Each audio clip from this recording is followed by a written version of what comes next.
we'll start with I don't know if what you want to call it, elephant in the room. Basically, Matt Rivera kind of came to fame sort of around sort of 2013 when you appeared on TLC's Extreme Cheapskates.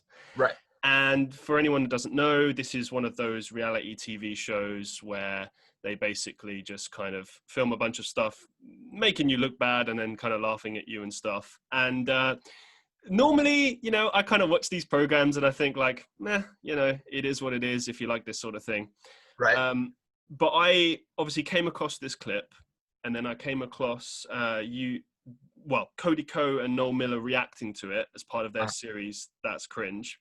Right. And I kind of felt differently about this because on one hand, I was like, okay, I can see the funny side of it. It is funny. If you watch it, it's like, if you know anything about professional wrestlers, like, people like Mick Foley and stuff, that, trying to save money on the road is a regular thing, but you kind of take it to like the nth degree. Right. Yeah, I've asked you questions about this in live streams and stuff. But for those who don't know, obviously you did this, you agreed to do this. Now, obviously it was a case of, here's another way to maybe get myself known, get myself out there. You're trying to get signed. Right. I guess one of the questions I wanted to ask you right off the bat is, did you get the TNA audition like through that TV show, or was it kind of a sort of thing where like you already were going and they factored that in? Tell us a little bit about that real quick. Oh, that's hard-hitting questions right off the bat. I like it. So it was kind of a weird situation. I was training at a few different places at the time. Like, it's weird because I always have to break down the show a little bit. So in the episode, you see me training with Joel Maximo over in Brooklyn, New York. Now, I've been there a couple of times, but I've trained at a lot of different places. So, a lot of people ask me, oh, that's your trainer. I'm like, well, I have like 4 different trainers, and I go to all these different places, but obviously the show makes it look like, okay, it's just this, or it's only this way. It's just set up in a certain way. But I was very fortunate that I did have an opportunity in the works. However, I feel like the show maybe sped up that opportunity, if that makes sense. So I had something in the works, but once they got on board, it was like, all right, it's definite, and it kind of changed the way it looked. I had a singles tryout as opposed to, them inviting 20 wrestlers to come over and do a tryout. I was going to say, I was very surprised by that because I've heard about tryouts for major companies and stuff, and typically, it will be behind the scenes thing, or maybe they might even try you out as a dark match on a show or something like that. But like, this was actually, as you say, like a proper match and stuff. Right. And you got like Kurt Angle right there watching you the whole time. I mean, plus the cameras. I mean, it must be really, really nerve-wracking and everything. Extremely. No pun intended with the, Extreme Cheapskates, but yeah, it was extremely stressful because you kind of picture what a typical tryout should look like. And I knew this wasn't going to be typical because of the cameras. They want to capture certain elements of what that would look like. So in my head, I'm like, all right, this isn't going to be, take 10 bumps, run the ropes. It's not going to be like drills or anything like that. So I didn't really know what it was going to look like. And I would say that's the only thing that I wish was a little bit different with the outcome. I don't mind that it didn't turn out the way I had hoped, but I kind of wish they didn't really break down how the filming was going to be of the tryout. So I didn't know what to expect at all. Like Chris Sabin's just like, all right, we're getting in the ring and we're going to do a couple things. All right, like that's it. And when it was over, it seemed like it was over so fast. And I'm just sitting there like, damn, that's it. That was my opportunity and it's done, See, and this is one of the things as well, watching back that clip, because as I told you before, I'm a massive wrestling fan, and I looked at it a bit differently. Like, I saw the fun side of it, and then I just see the look in your face and like the way that, and I'm like, shit, man. Like, I just really felt for you because I could tell how much it meant for you.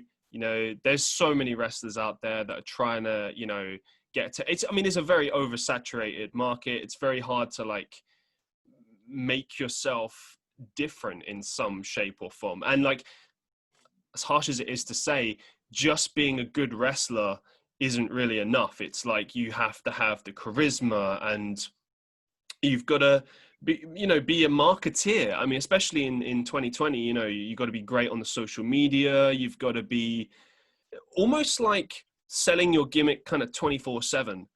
Right, So right, the game has changed, the rules have changed. And that's not to say that, you haven't got those things, because I firmly believe that. That's why I'm always supporting you. Like, appreciate it. I genuinely believe that AEW or something like that is in the cards for you in the very near future. I really just think it's a case of when rather than if. Right, right, And this is kind of why I wanted to start with this and move more towards that, because as far as I'm concerned, like, yeah, this was a funny thing. I mean, this was 7 years ago. Don't forget, this is right. a long time ago. Things change, people change. And, I kind of feel like the joke is now over kind of thing. It's like, okay, Uh-huh. haha. But like, if we just take it back to the Cody Code thing, like, normally in that series, it's people just being ridiculous and like, why wouldn't you laugh at them kind of thing, but Right, I think a lot of the time when you're laughing at people on the internet, no thought kind of goes into like the actual person or like how they feel or whatever, right? right. And as I've gotten older, I've kind of, I don't really laugh at people anymore. I'm just like, I just think about that. I'm like, well, Right. in my hardest times, I wouldn't have wanted that, right? Right. Takes a different level of empathy. And I think, like you said, when you get older, it kind of clicks a little more. You become a little more sensitive to those things. You're like, oh, well, that Right. kind of stuff for them, you know? Yeah, yeah. I I, hear I you. I think what's different in this situation as well is like, that was actually you. Like, I've asked you, obviously, as I said in live streams and stuff before, Right. and you've said, yeah, that's me. I wasn't putting it on. That's how I thought. And a lot of the time, when you get asked these questions to this day, you sort of say that you've kind of toned it down somewhat. Maybe you're not as cheap Mm. as you were. Right, right. Um, Real quick, where did you get that kind of mentality? Like, is that something you gained from like a relative, or is that just something that kind of just happened over time? And I'll be honest with you, I don't know.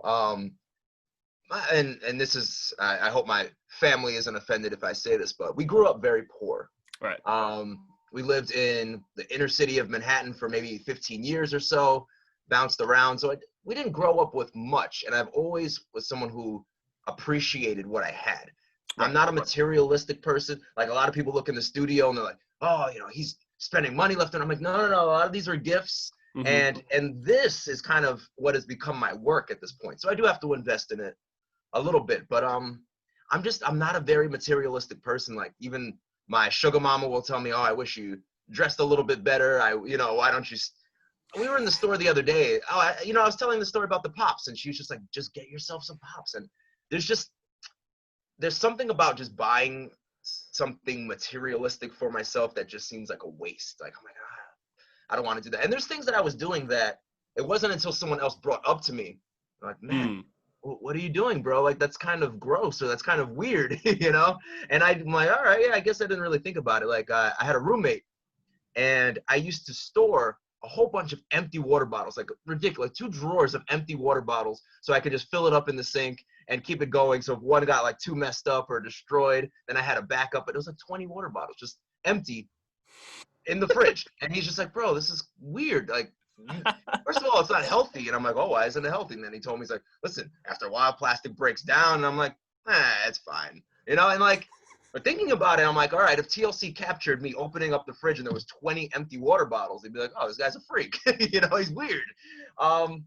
But that's just the way I've always been. I've always been very conscious of money and spending it and not wasting. I'm mm. one of my biggest pet peeves in the world, which was not mentioned on the TLC show, is throwing out food. Well, kind of. I That's did fair say, though. yeah. That's And fair. and and you know what though? But there's some people that are just like, if you don't like it, throw it out. I'm like, it doesn't matter how much I don't like it. No, no, If no, it no, no, no, no, provides no, no. sustenance to me, if it's just extra nutrients, then I'm gonna have it. I grew up with the same thing. If my grandmother would have seen me do that, that's the end of me. Like, Yeah, yeah. And it's built in. It's like ingrained in my head. Like some of the right. other stuff, I get it.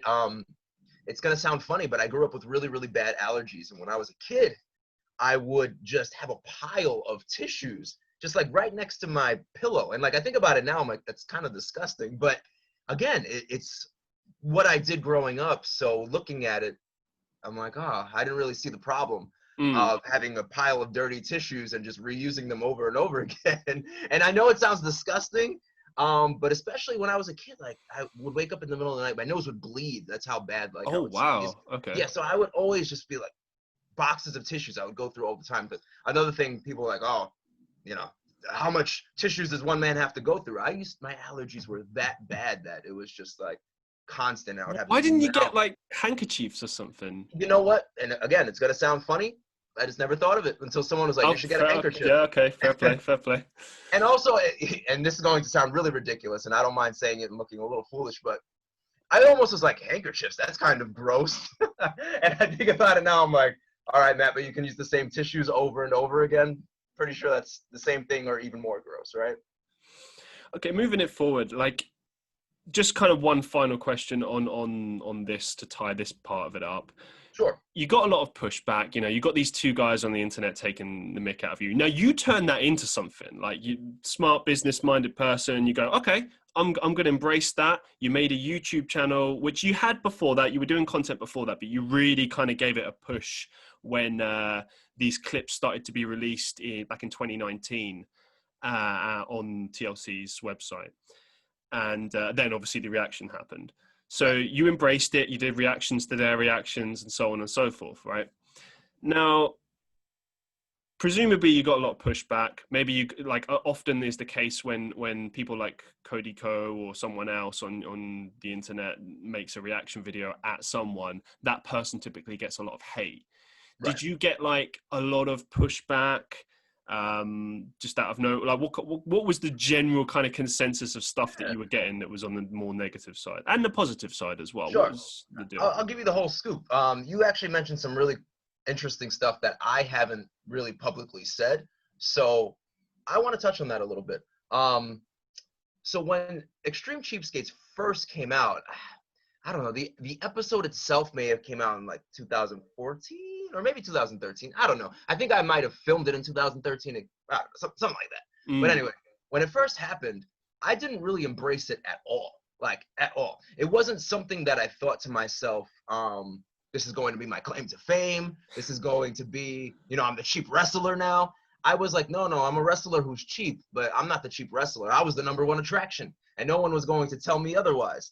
So I but was okay, very, can I just cut you there? Like, yeah. surely as a wrestler, you must have thought at some point, even then, like, surely I can use this. You know, I've just been on television. I can use this to maybe leverage it, and maybe I could even go to a company and be like, "Hey, I was on TV. Give me some more TV Right. time. I don't know. We'll turn it into an angle or something." So that is what I thought. I just thought I can still do it as the number one attraction, Matt Saxon. That was kind of my struggle there, where I was like, no, this is my gimmick. I'm the number one attraction, Matt Saxon, and then this is money. And the funny thing is, that gimmick works. People love the number one attraction gimmick. It Mm, just doesn't have worldwide fame. It doesn't. Number one attraction. That's great. Did great on the independent scene. It was fantastic. But I should have smartened up back then and been like, hey, Matt, no more number one attraction. You're not the number one attraction anymore. Just embrace the cheap wrestler. And I didn't do that. And I think that's where I dropped the ball for several reasons. Because I'm Matt Saxon, people couldn't find me on the internet. mm-hmm. Like people who were like, oh, let me search this guy. This video's funny. No one was finding me. I didn't blow up. People would recognize me at on the street or at the grocery store. People would say, oh, you were on that show, right? Right. But I feel like I never properly handled it back then. So what happened was TLC decided to, maybe back in 2019, like you had mentioned, they decided to repost it on Yeah. YouTube. And that's where things got crazy. I noticed right away, people contacting me on YouTube like, hey, aren't you the guy? Hey. And you know what? I looked at my sugar mama and I said, not again. I messed up years ago. Not again. So here we go. I am the cheap wrestler now. I am embracing this. I will say hi to the people. If they want to talk about the TLC episode, we'll talk, like whatever. I am embracing this fully because another thing that I haven't mentioned much on YouTube. So this is pretty cool. This is one of the first podcasts I've done, since everything's blown up. Something that I found very interesting. I've kind of lost my train of thought a little bit there. Oh, what was I saying? I was just kind of rambling a little bit. Um,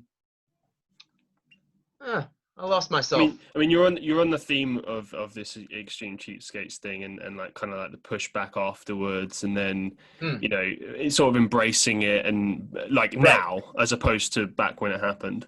Yeah, I was up so late last night just editing and whatnot, and I'll get to that later. But so my mind's a little. But anyway, yeah. So when it came out, I was like, no, I'm embracing it. I changed my name on social media. Matt Right, Rivera TLC. Did the whole thing. I hadn't heard of Cody Ko at the time. I had no idea who he was. right, yeah, But a lot of friends of mine were like, oh my gosh, look at this funny video. Look at this video. And I watched it. I'm like, all right, this video is hilarious. It doesn't bother me that people find it entertaining. I think it bothers me. I wouldn't even use the word bother me. It's a little annoying, I think, at times when some people are like, oh, you cheap. Could I have to watch my language on this? All right, cool. You cheap bastard. Like you're wasting your time.